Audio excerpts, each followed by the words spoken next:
Welcome back to the Husker Sports Weekly Podcast, your soon-to-be number one source for all things Husker sports. My name is Connor Clark, along with Jarrett and Quinn this week, and we are back after a 2-week hiatus, and we have got a lot of news to dig into that has come up specifically surrounding the start date of college football and modifications that could be made for the 2020 season, if there is one. We've got a lot of news to dive into, but before we do that, don't forget you can find us on YouTube. Just search Husker Sports Weekly in the search bar. And don't forget to follow us on Twitter as well for a bunch of Husker news updates and updates about future episodes and episodes that are coming out. You can find us at Husker Weekly on Twitter.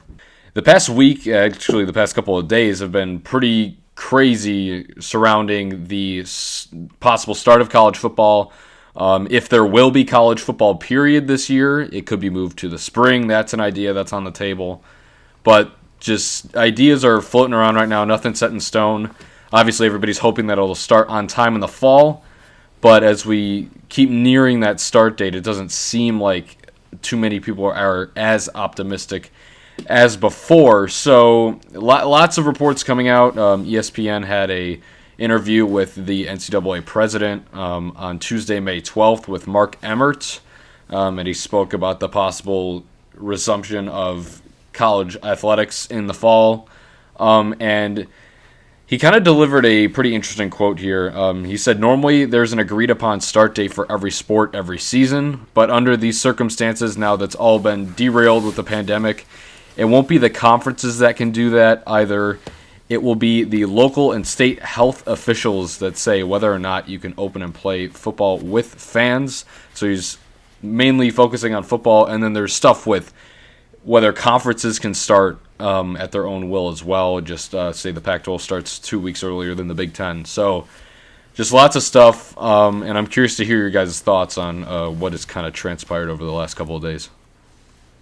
Honestly, it's mayhem. I mean, reading this from Andrea Adelson, she says the MAC conference announced it would change its men's, women, and basketball schedules, which obviously isn't like the football side of things, but even that's crazy. Thinking that it could go that far is a huge impact for college sports, even with colleges needing the revenue to keep them alive and moving.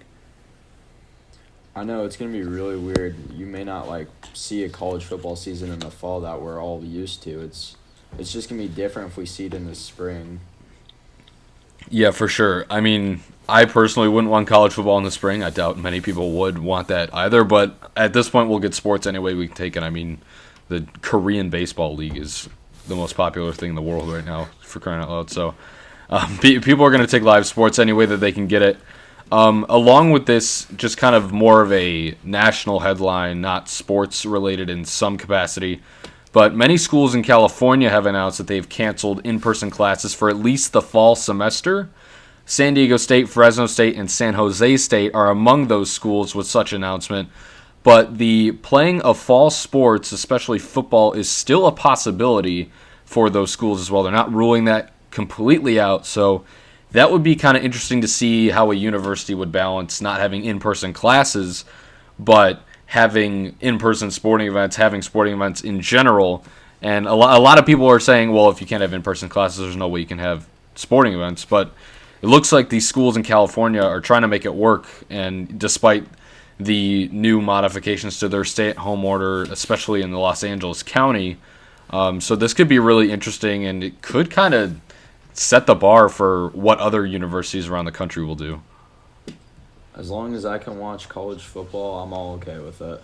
Honestly, it doesn't have to be in person. It can be on TV. I'm fine. I'm right there with Quinn, too. Yeah, absolutely. I mean, we'll take college football, especially any way we can get it. It's one of the best sports in the world, a lot of people think, including myself. I'm a big believer in college football being one of the better ones. And then, I mean, a big point that we should probably hit on is college football being moved to the spring. I talked about this with some other people a couple weeks ago, and when they said, oh, college football could be moved to the spring, I thought that was kind of ridiculous. I thought the NCAA wouldn't honestly go as far as moving the season to spring. I'm surprised they would take it that far. And the big question is, well, how would the players deal with this? Because imagine you play a full 12-game season, plus if you make a bowl game in the spring, and then say they don't change the 2021 season around, and then you got to come back in August and play another full 12-game season. That's got to take a big toll on players, coaches, and just the program as a whole. And obviously revenue is a big part of this. I mean, millions of dollars are made, especially at the bigger schools, per game day. But I don't know if that's really necessary for these universities to be taking that type of stuff. Well, yeah, and I was just reading as well. I mean, outside of the football spectrum, the Cincinnati dropped their men's soccer program. For me, I feel like that's a little bit premature, but a lot of schools are taking these precautions due to this the situation. I just don't know how I feel about cutting this early, I'd say, because the thing is it's an unknown pandemic. We've obviously had things like this before, but this is a brand new thing, and I don't know if cutting programs is the greatest, but at the same time, you have to keep, the budget and spread that elsewhere. So, like I said, it's a tough situation for all colleges and all college sports at this point. Yeah, it's definitely going to be tough on the college football athletes if we move it to spring, considering what they go through. Well, they're supposed to have spring practices and everything like that, and they get together as a team and everything. It'd just be weird having no break between that time. 100%. Yeah, and I'm almost wondering if it would almost help a team though, because because they just end a season, say late May, then they're still kind of in the swing of actually playing football, and I wonder if that would carry over to a short off season, just picking up right where they left off. Especially if you're good. I mean, if you're a college football playoff contender, that could really help you out, or if you're one spot away from that top four. Could you just imagine being a junior and getting injured and having a pretty good chance at the NFL and then not being able to play the senior season because they have it in the fall? Yeah, I mean, you bring up a actually really good point with that. I mean, how is this going to affect Trevor Lawrence and top NFL prospects that people are talking about NFL teams tanking 2 years before this just to get Trevor Lawrence and players like that. Well, sorry, continue. Go ahead. Oh, okay. I was reading on ESPN too. They said that the NCAA is willing to grant players an extra year of eligibility. So I'm thinking that could maybe help in that retrospect. But you're right. I mean, for Trevor Lawrence and guys like that, it's a very tough situation. Yeah, I was actually going to bring up the point of eligibility and how would that work. Just going forward, if the NCAA is willing to grant another year of eligibility, which they've already had to with this year's spring sport athletes, that could be huge. But it'll probably be difficult to manage. I would imagine if they were able to grant another year of eligibility, if you're maybe on the cusp of being a starter, I bet you the transfer portal would be pretty full too, because of that. You'll have 5 years worth of players on a football roster, and the football roster is already 60, 70 guys. So I can only imagine what the transfer portal would look like if that were to happen. Yeah, the NCAA would definitely have their hands full with all the questions and problems that would pop up if all this happened. 100%. Yeah, I mean, it's tough, and like you were saying, the oversized rosters would make it even hard, not just for the transfer portal, but for coaches. I mean, if, say, most did not go to the transfer portal because they knew that it was going to be a tough situation, deciding roster cut wise, it's a tough situation for them as well. Yeah, well, if the transfer portal were to get bigger, I mean, it's already 400 plus players, but you could really see an increase, I think, in lower level or lower succeeding Division I teams. You could see a team like Maryland pick up some big time guys in the transfer portal. You could see Syracuse get back into that top 25 spot. So that would be really interesting to see, just kind of how things would shake up. We're so used to seeing Alabama, Clemson, whatever the case may be at the top. But it really could give, and maybe even a team like UCF or another good group of 5 team, could really give them another opportunity to really get themselves into the mix. And then you say that, and then all these lower level Division I teams start getting better. Maybe you start to talk about expanding the playoff. I know that's kind of far-fetched, but I mean, I know I'm personally one for expanding the playoff to 8 teams. So there's a ton of different ways the NCAA could go with this. Yeah. I agree. I agree with that statement. Honestly, I feel like that would make the playoffs more fun as well. I mean, more fun is a weird word to use with, such a strong topic. But, I mean, for fans, too, I believe. I mean, even with all this going on, it could shine a little bit of positivity into their lives and give them a little bit of an escape to watch something like that as well. Yeah, I mean, kind of going off plan here a little bit, but, like, if the NCAA were to expand a playoff, how many teams would you want to be in it? I think I'd agree with you on that side and say 8. Nothing, not too large. I'd say 8. Yeah, not too large. I mean, still a pretty average size, just so it doesn't expand the length too long, and people get old with it. But big enough so it's more exciting to watch. I remember hearing that people were wanting to see the 16 teams in the playoff and make it like that type of thing, like a tournament type thing. I've heard people talk about that, because especially when Scott Frost was at UCF and they had that unbelievable season. They wanted to see them in the playoffs. Yeah, I mean, I could see why people are saying that, but I feel like if you add more and more to like 16 teams to a college football playoff, A, it would take longer, and B, I feel like it would kind of almost devalue some of the bigger bowl games. Because if you had a 16-team playoff, odds are you probably have to make you could probably make college football playoff quarterfinal games instead of it taking up a bowl game. But that leaves less top-tier opponents left for the rest of the field. So maybe the Rose Bowl, say, gets left out of the semifinals. It's not as high of quality of football. And same with those New Year's Six Bowls, because that's what they've been using for the college football playoff. But if they were to expand it that much, I feel like the New Year's Six Bowls would be less valued in a sense. And I feel like that'd take away from the point of having a college football playoff, as in you're getting the 4 best teams together. So if you put just more teams into that, just kind of take away the point of it. Mm-hmm. Yeah. I feel like maybe even 6 teams, have 2 teams have a first round bye. Yeah. Because I just feel like 4 is too small. I feel like 4 is not big enough to really determine who the best team is. I feel like people want to see more in the college football playoff, but they don't want too much. So it's kind of a tricky thing to get down. Yeah, 100%. Because that's you're supposed to see the top teams compete against each other when you usually don't see them play. So that's kind of the chance, and the fans want to see more enjoyable situations and games. Yeah, for sure. And then kind of jumping back on this whole coronavirus thing, Jarrett brought up the MAC conference earlier in the episode. And I was watching a little bit of Scott Van Pelt SportsCenter last night, and he was saying for the next 4 years or something almost, postseason basketball conference tournaments, soccer, lacrosse, and baseball postseason tournaments for the conference would be canceled.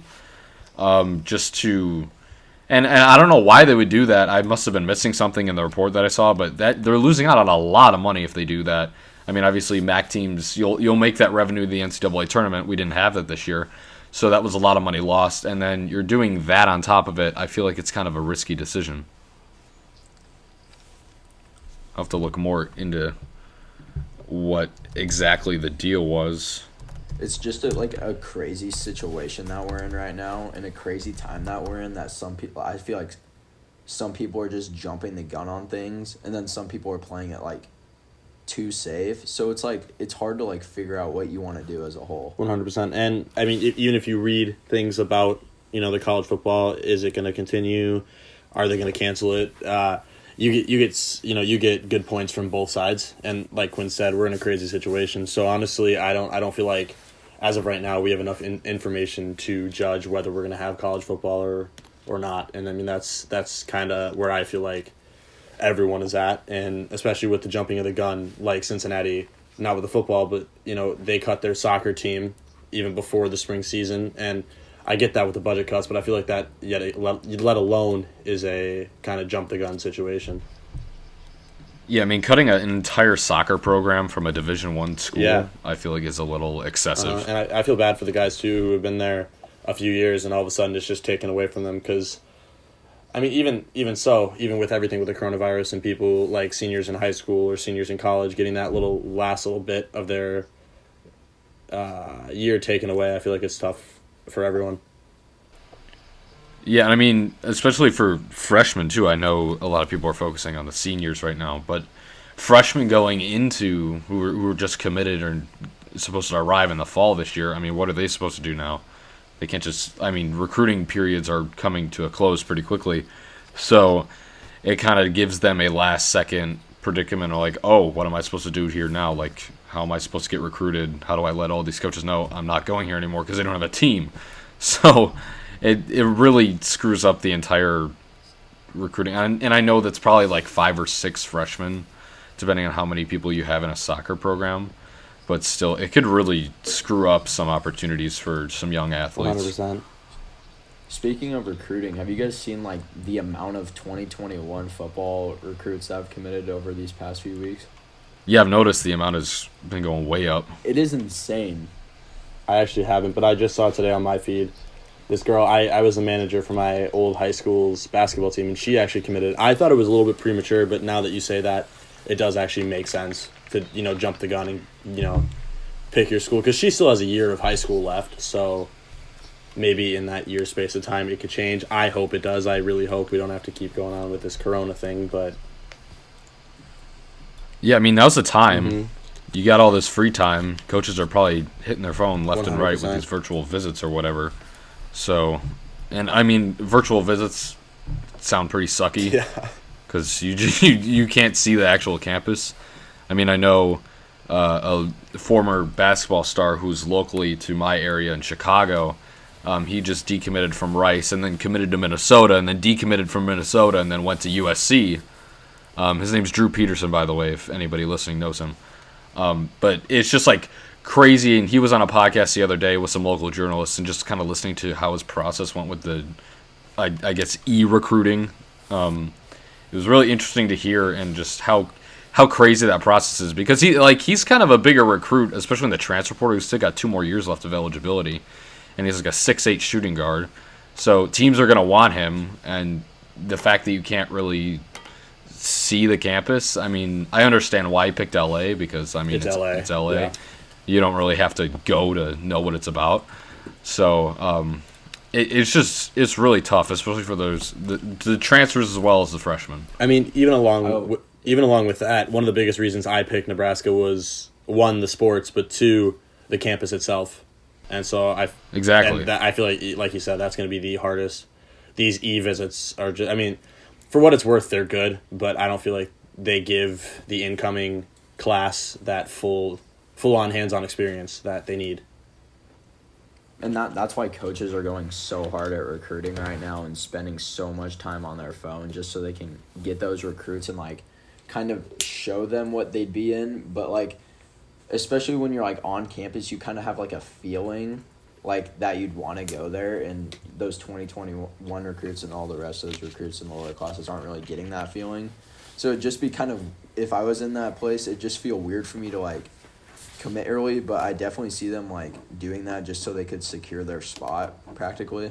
And especially if you've already gone on those visits too, you're not basing it off the colleges that you want to go visit and you want to see, but you're basing it off the ones that you've already seen. And so that's a big loss for a lot of, I mean, sports teams, but as well for colleges too.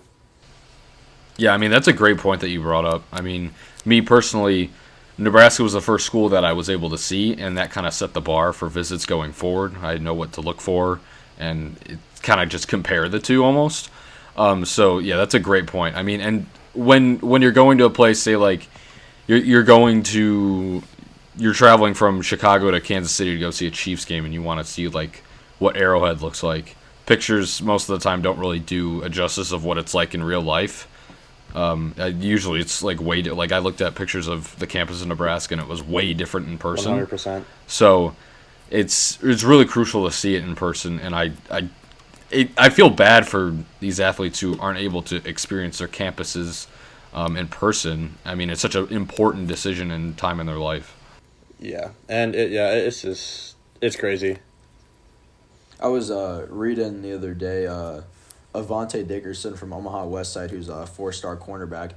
His top 3 was like LSU, Nebraska, and somebody else, and he ended up committing to Minnesota, and they weren't even in his top 3. But I guess like the virtual tour like got him thinking about Minnesota, and he ended up committing there. So I thought that was kind of crazy how like the virtual tours are like changing kids' mind now. Yeah, I mean, especially, I mean, I can only imagine what PJ Fleck could be doing up in Minnesota if he's still there. But I mean, there's only so many things you can do in a lockdown Minneapolis. No offense, No, Jared. yeah, I don't know. it's dead. I mean, even small cities where I'm from Apple Valley, which is 30 minutes south of Minneapolis, and it's even quiet down here. Yeah, and Scott Frost was on an interview the other day I saw on social media, and he was just kind of saying, like, even though he's at home and still in quarantine, him and his coaching staff are busy around the clock, like, getting these players. And so far, I think it's paid off. They're really getting a lot of guys who are 4-stars, and get like Nebraska's consistently in like a top 5 or a top 10 for these good players. I keep noticing on Twitter. So it surely looks like what they're doing has been pretty effective so far. They just really need to land those hard commits. They can't just settle for the top 10. Yeah, I was reading USA Today, and they were talking about Kirk Ferentz and Iowa's recruiting so far, and they have like the number 6 class in the 2021 right now. And he said that Coach Ferentz said that he's spent more time on his phone than he ever has in his 21 seasons. So it's just kind of crazy, like, how good of a recruiter you have to be in order to land those, like, the 4-star, 5-stars, yeah. Like, in order to be, like, a good team. You have to have the absolute X factor just to pull even, I mean, I'd say a very good 3-star recruit. Oh, yeah, absolutely. You got to have that, like, it's almost like a business sales 100%. pitch. You have to sell the main point you're trying to accomplish at your university and why such place is better than anywhere else in the country. I mean, that's the goal when you're saying, like, oh, the saying there's no place like Nebraska, emphasizing there's nowhere else like this in the entire country. That's what Scott Frost has got to sell. So I can only imagine what it's like for, as you said, a team like Iowa. They're really successful right now. So, and I mean, it's Iowa. Yeah, they're good at football, but it's like not like glamorous. Yeah. Like you could play at Florida, you could play at Miami. So they really got to be hitting home on the, like, they're all about tradition and stuff like that. So they must really be really good at selling players virtually so and this far. Is where like the experienced factors for coach come in, because you have to have that experience to be able to sell your school and be able to sell your team. You can have, like you just said, you can have the glamorous team, but if the campus or the school isn't it, I feel like that's going to drive a lot of recruits away. So that's also where the business pitch comes in, and I feel like you said, with the coaches on their phones around the clock, I feel like a lot of them are handling it very well. Yeah, I agree, and it kind of worries me a little bit about Scott Frost. I know he's had success in his head coaching career, but this is only his 5th year as a head coach. So for this to be thrown at him so early in his head coaching career, it could go one of two ways. It could go really well or terribly wrong for him, and it all depends on how his coaching staff handles it. Off topic, kind of, but I've really noticed that the 3-stars are becoming more and more valuable during this period. Honestly. How so? I just feel so. What I'm seeing is that more 3-star, like the top teams in the team rankings right now, are getting more 3-stars than like 4-stars and 5-stars, and the teams are just going to develop those players. And that's what I was known for, basically, is the developing of the 3-star players. Just look at those great players that ended up being the senior stars practically. But that's what I've noticed, is that teams are starting to hit 3-stars a lot harder than they've been hitting those 5-stars sometimes. I feel like they're harder, like the 5-stars compared to a 3-star are harder to persuade. Because if you're a 5-star recruit, you're looking for a top-tier school, top-tier team. And the 3-stars, they know their role. They know what they're there for. And so I feel like they're more open-minded if a team were to approach them rather than a 5-star, 4-star who know that their skill set belongs somewhere where they want to be. Absolutely. And I mean, that kind of goes back to just kind of a Big Ten comparison with Northwestern and Pat Fitzgerald. He's going into, I believe, his 14th or 15th season with the Wildcats, and they have been ranked. His program was ranked 4th in the country with doing more with less. And I mean, his recruiting class isn't anything fancy. It's a bunch of 3-stars, yet they win the Big Ten West in 2018. And he's built a pretty solid program in Evanston, Illinois now. So going back to kind of what Quinn said, the 3-stars are, yes, becoming more valuable, and what you said, Jarrett, the 5-stars are, I guess, for lack of a better word, picky. Yeah. When it comes to getting their college decision. I mean, obviously, a lot of the 5-stars find themselves in Alabama or LSU or Clemson or whatever the case may be. So, yeah, 3-stars, I completely agree. They're definitely going to be more valuable during this time. In recruiting sense, not necessarily talent sense, but in recruiting sense. Even with the talent piece, though, they can be a decent role player. I mean, off the top of my head, this is very off topic, but the Miami Heat with the big three, Chris Bosh, LeBron James, and Dwayne Wade, they had players like Ray Allen, who was older, out of his prime. They had Mike Miller, and they were role players, and then they knew what their job was, and I feel like that's what the 3-star recruits are looking for as well, and it brings a balance to the team. Mm-hmm. Yeah, that's a great point. And I mean, you can only have so many stars on a team. I mean, you could have 3 really good receivers on Nebraska and then have Martinez at quarterback, but you need a good offensive line, you need a good running back, and that's what really completes a team. So, and then when you have coaches who are able to develop that talent, that makes them, like, that adds another star onto a 3-star. If you have a coach that can develop you, I feel like that makes you an automatic 4-star once you get there, if the coach is going to develop you 100%. in an effective way. Yeah, I'm definitely excited to see when all those 5-stars commits, how that's going to shake up the team rankings. Absolutely. Especially right now, because North Carolina is 3rd in the team rankings right now. Really? For 2021? For 2021, they have 10 4-stars and 4 3-stars. And Wow. Mac Brown is doing a pretty dang good job at North Carolina right now. Yeah, that's a lot of commits, too, already for 2021. Oh, Ohio State is number 1 with 4 5-stars, 10 4-stars, and 3 3-stars. All right, great. We already know who's going to win the Big Ten Exactly. East in 2021, so might as well wrap that up. Michigan, it's not your year. I'm sorry. Harbaugh, it's not your year.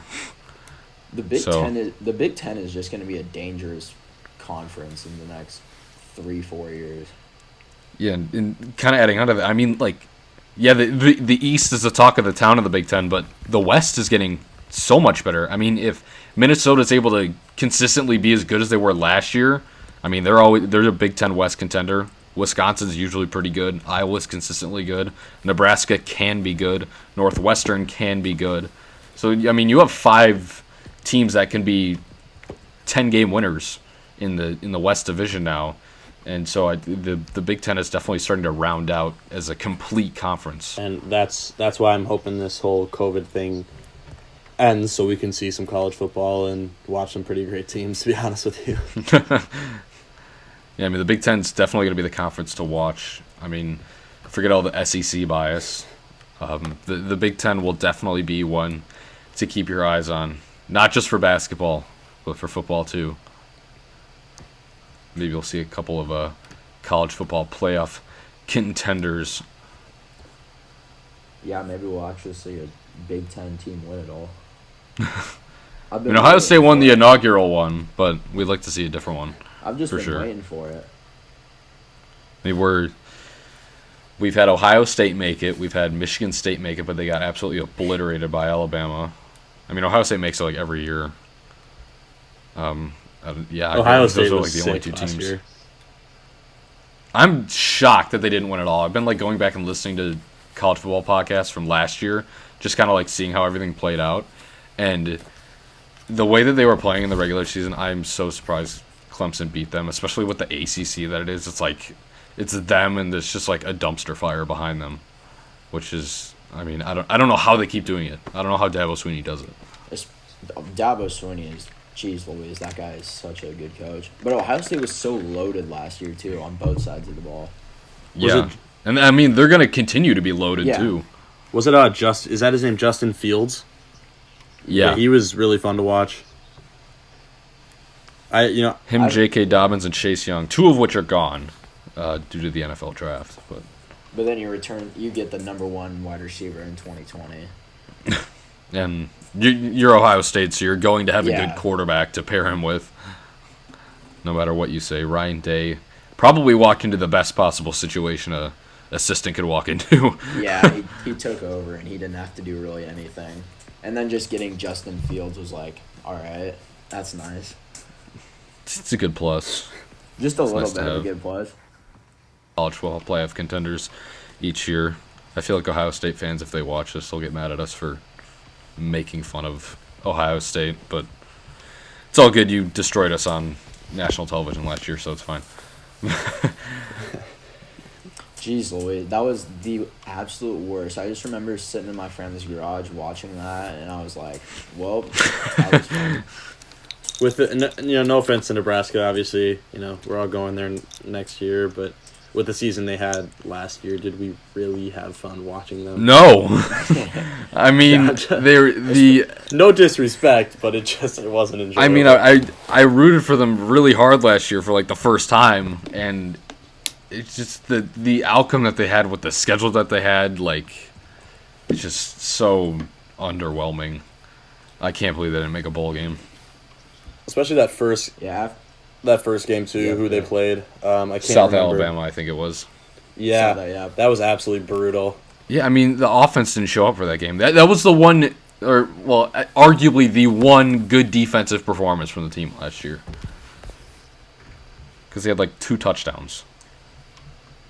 I don't even remember our offense really showing up last year. To be I mean, there were spurts. There were glimpses of success, but then it was just there's another. Yeah, I mean Martinez struggled for sure. I'm just ready for the time when we're the winning team that we used to be, and we don't have to go through the painful loss like Colorado last year. Yeah, that was brutal. Let's a 17-0 lead kept us from a bowl game. A 2-6 Purdue with a 3rd-string quarterback kept us from a bowl game. Indiana kept us from a bowl game, and a field goal against Iowa kept us from a bowl game. That's 4 games, 4 legit games that you could point to saying that's why we're not going to a bowl game. I point at the Colorado game the most, but it's crazy. It pains me. I'm sick and tired of losing to Iowa. I know. It's the last 2 years, right? It's Keith Duncan, just leave, please. We already know you're gonna make this. You're trying to end that 5-game skid against Iowa. Oh. Jeez Louise, I'm ready for it to be done. Who knows? Maybe this will be a turn of the tides. I mean, if we have a season. Yes, if we have a season. If we don't have a season, we could just say Iowa wins for a 6th year in a row. But hey, we can blame this COVID thing on anyone, but maybe it was Nebraska trying to give us some hope that they give us a little break and next year they'll have a good season. Maybe. I mean, Martinez just needed. But like I said, no disrespect. I'm very excited to watch Nebraska. Oh, football. absolutely. I mean, how could you not? Even if they're projected to be bad, how could you not? I hear the atmosphere is great there, and I really want to experience it. So, you guys don't know how mad I was last week. So, sitting on my phone, waiting for Keegan Johnson, 3-star from Bellevue West, to commit. Nebraska and Iowa are his final 2. So I'm like, his dad went to Nebraska. We're about to get another recruit. I was so excited. It pops up. Keegan Johnson commits to Iowa, and I was like, and he's from Nebraska. Yep, Come on. The way he said it, why he picked Iowa, because they win, and I was like, oh, that just hit home right there. I don't know if you because they're just a winning program. I don't know if you saw Connor's face, but as soon as you saw that story, so you started that story, I knew exactly where that was going. And it hurt. Like, it really hurt. And the same with the Avante Dickerson when he committed to Minnesota. Like, it hurt. I mean, the way Scott Frost like gets to sell it is like, okay, you could be a part of the class. I could turn this thing around. I mean, we're trying to get back to national championship status. You could be a part of it. But, yeah, that hurts. Definitely losing a recruit to your rival, too, who's from your state. I mean, no, I'll give all the credit in the world to Iowa. Kinnick is absolutely electric, especially at night. I mean, I visited their campus. Their campus is actually pretty awesome. But, I mean, if you're Scott Frost, you got to pick up that in-state guy. I mean, that's a big one. How many stars was he? 4? Yeah. 3? Okay. No, 3 stars. So it's not as bad, but still. Hey, we're still in the running for the number 2 tight end in 2021. So Yeah, that's your what's his name again? That's your guy. Yeah. Thomas Ferdoni. He's so athletic. Yeah, that'd be a big pickup insane. because Jack Stoll graduated. So that he would, and he looks super athletic too. Like he looks more than a tight end. He is. He's insane. So that would be a big pickup. Honestly, yeah. I mean, we're 71% in his crystal ball on 24/7. So I'll take that. not too bad. Did anybody else see? Yeah, did anybody else see Tua Tagovailoa's brother went into the transfer portal? Oh yes, I did see that the other day. I didn't even know he was on Alabama. I didn't either. Speaking of Tua, he's like the third string. Speaking of Tua, my brother, he's actually going to Nova Southeastern in Florida, and they get free tickets to Miami football games, and he's been super pumped because he gets to watch Tua play. Oh, that's pretty awesome. Yeah, and I envy that, but he doesn't have Husker football to satisfy his needs. No. Speaking of Tua, I was mad when I was watching the draft after they picked him. All the analysts were like, they're going to sit him for a year so he can get all the way healthy. And I'm like, they are not going to sit him for a year. The Dolphins need to win. Yeah, I don't know why they would do that. Put him in. Isn't Ryan Fitzpatrick their starter? Oh, Fitzmagic, you mean? Yeah. Or am I thinking... Yes, I'm pretty sure. I think you're correct on that. Yeah, okay. I've been playing Madden, so I've been pretty fun. Yeah. Funny story. It was like fantasy football like 2 years ago. Okay, so I'm playing one of my friends. My quarterback was injured. I don't even remember who it was. Probably a Cam Newton because he was always injured. But I've got Ryan Fitzpatrick on the bench. I'm like, let's just throw him in. He plays for the Buccaneers. I mean, they're playing a terrible defense. Let's see how he does. He got me like 50-something points.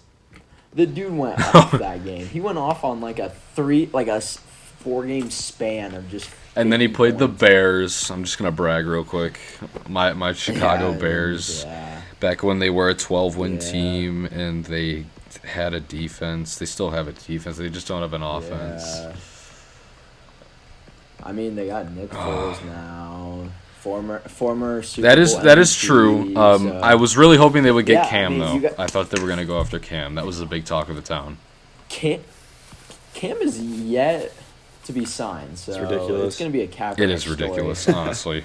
It's gonna be crazy. Because the dude was legit the top of his game. Like 5 years ago, and now injuries derailed it, and it's gonna be weird. I thought he was gonna end up in New England. Hey, it might be a reversed, not a reverse, but it might be a Derrick Rose situation. Maybe. Connor, I'm just digging into your roots there. Yeah. Ooh, that hurts. I'm just kidding.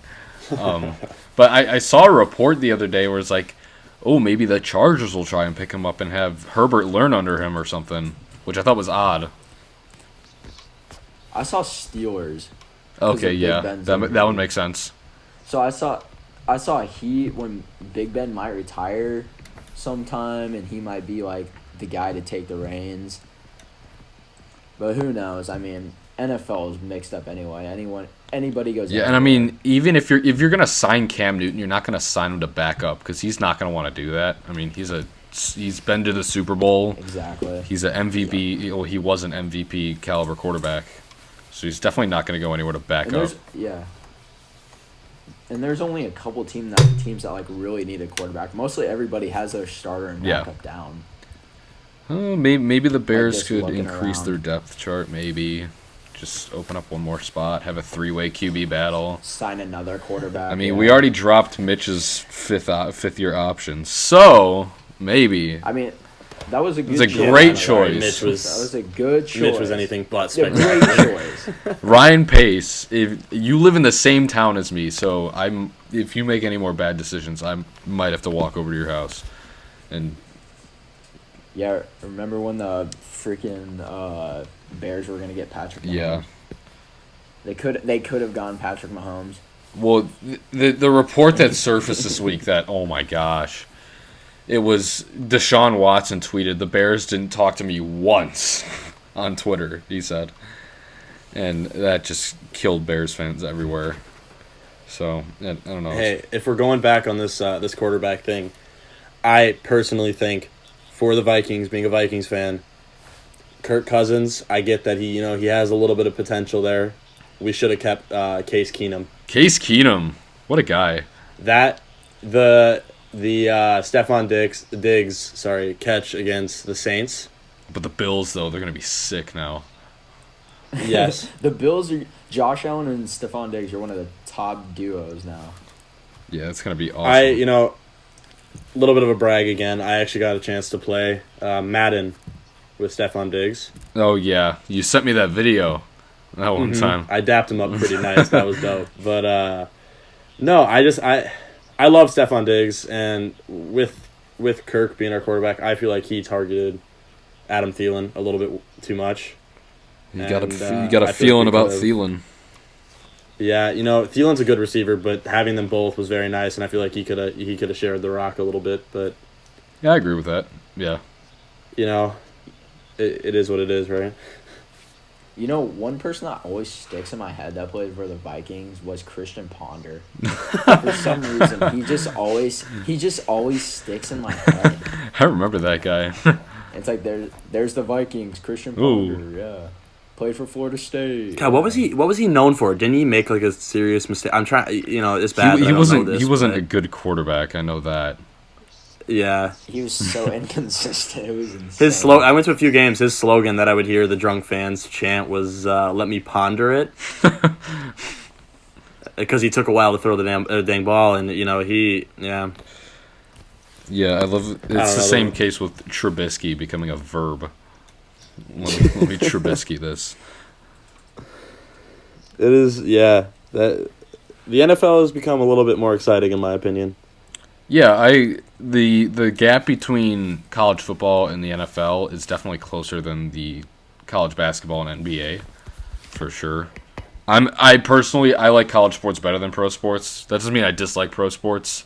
I just find college a little bit more appealing, but the NFL is definitely getting better, I feel like. I can watch. Yeah. Go ahead. No, I agree. I feel like college sports to me are a little bit more appealing because I don't feel like they're playing for the big name contracts. They're playing, to find their spot to get that contract and just to see that grind. And no offense to NFL players, they grind just as hard, but I feel like college players have a little bit more at stake, and I like watching it a little bit more. The only league I can't watch every night is the NBA. 100%.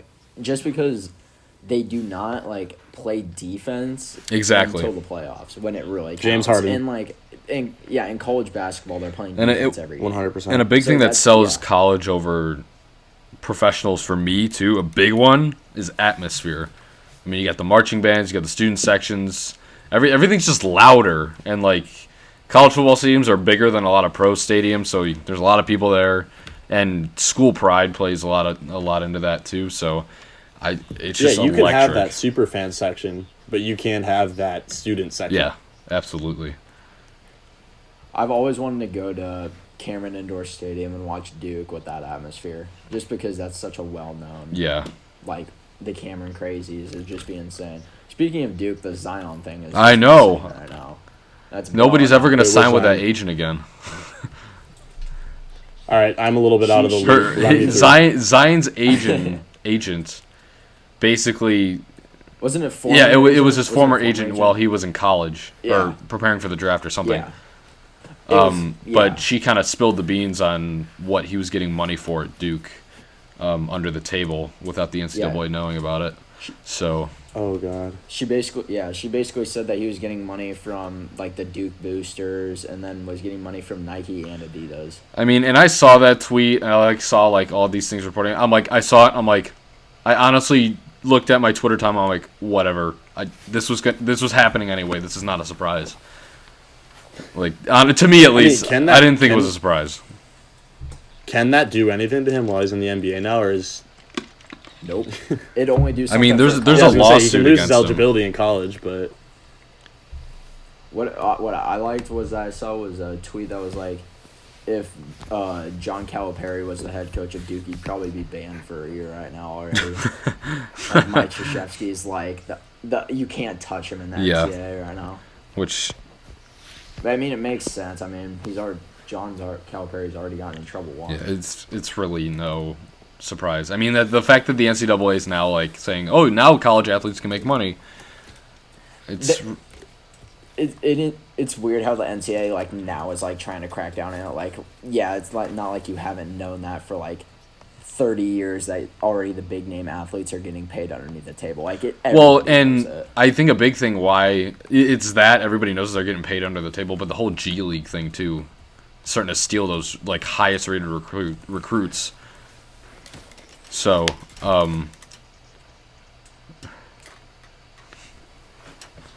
oh yeah, the G League is I've seen it that now they're starting to pay the top athletes close to $800,000, and even the average players. I think it's crazy. I mean and it makes sense, but because you're trying to the whole point of college before the G League was trying to get to the NBA in a year and make the money for your family and for yourself.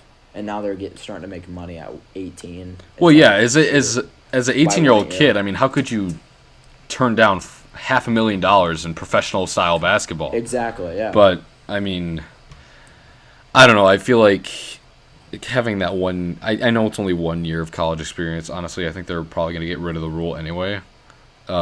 So. I don't. It's a tough situation. As a college basketball fan, I don't want it to happen with the G League, but because.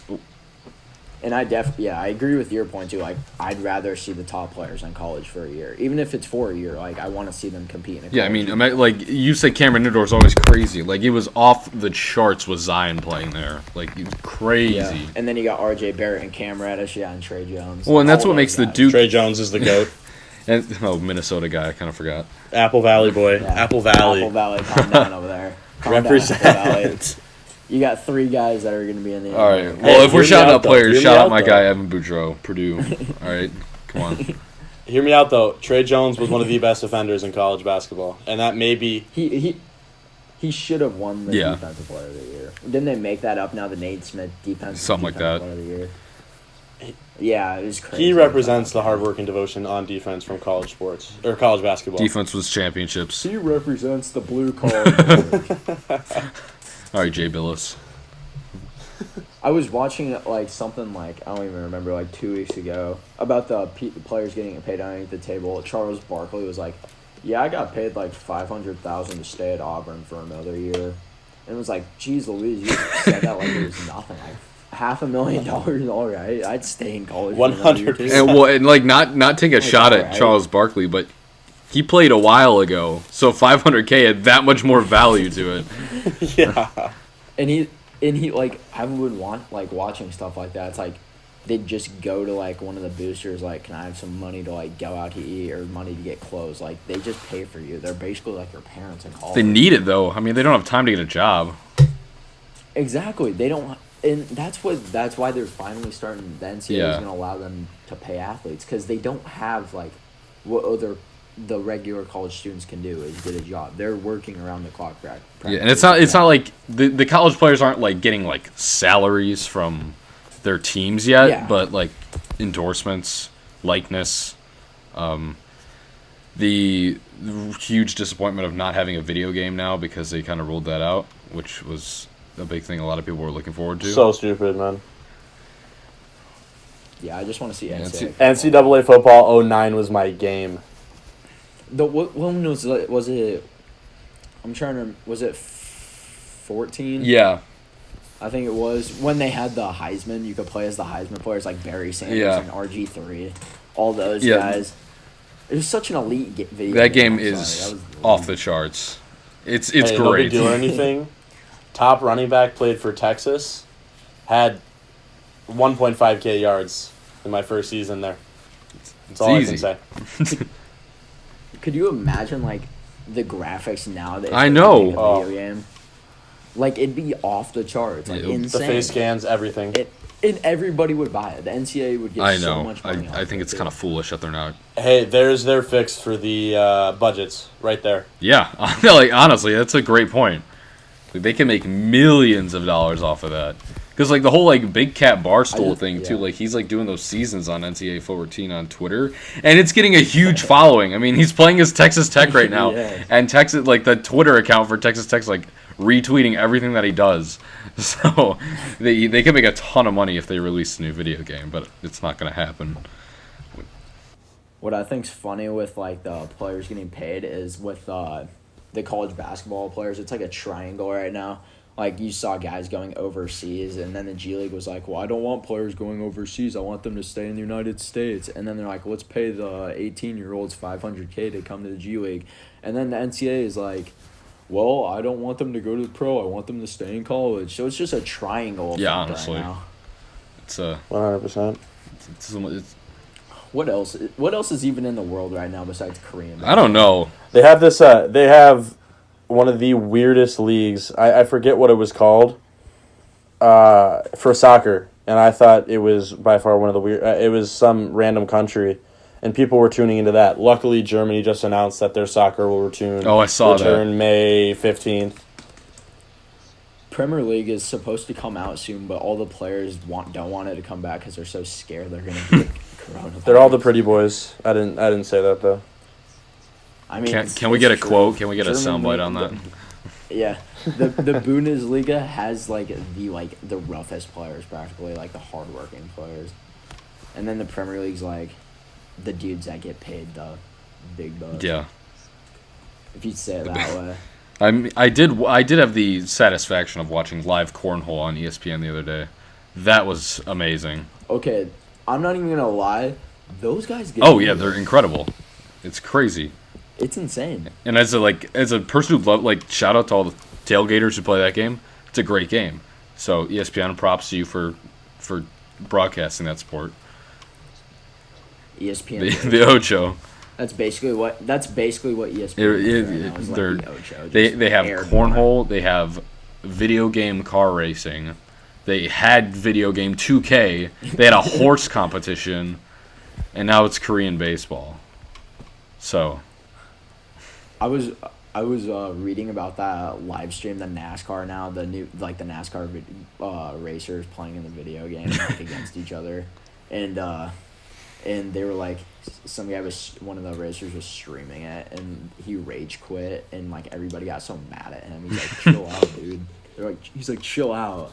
It's a video game. I mean, that's some grade A television right there. I've been rage quitting FIFA all week. I mean, there's a certain point in quarantine where you just have had enough of something. Everything makes you angry. Like 2K this past week, just from a personal standpoint, has been brutal. I deleted the game. I'll re-download it, but I was just like, I can't do this anymore. Wow. I rage quit the first week after all that. Yeah, I'm getting to that It point. was so terrible. Well, I think we're coming up on almost an hour Yeah. of a Yeah, podcast. 54:30 right now. Dude, it's fun though. Like, Yeah, this has been crazy. This is what I'm saying. We don't have to do Husker Weekly. We can do Husker It's Us. Just sports. Husker Sports or Husker Everything. And we just from 3 Husker freshmen talking about their simple quarantine lives. Yeah. for the moment, at least.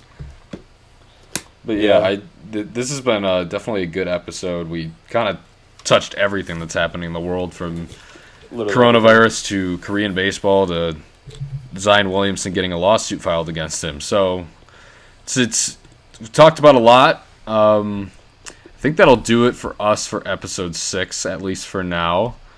We should be back next Thursday for episode number 7 of Husker Sports Weekly. Don't forget to follow us on Twitter and search for us on YouTube. You can find us on YouTube. Just search Husker Sports Weekly in the search box, and then follow us on Twitter at Husker Weekly, where you can find the link to the episode, or you can just go straight to the YouTube channel as well. And hopefully we'll be more active on social media and stuff, and just getting everybody the Husker news with recruiting that's going on and all of that good stuff during quarantine. So thank you all so much for tuning in. Episode number 6 of Husker Sports Weekly. We'll be back next Thursday for more Husker Sports and kind of what's happening in the world, because that's where we went this episode. And honestly, there's really not much more to talk about. So thank you all so much for tuning in. Episode number 7 next week on YouTube.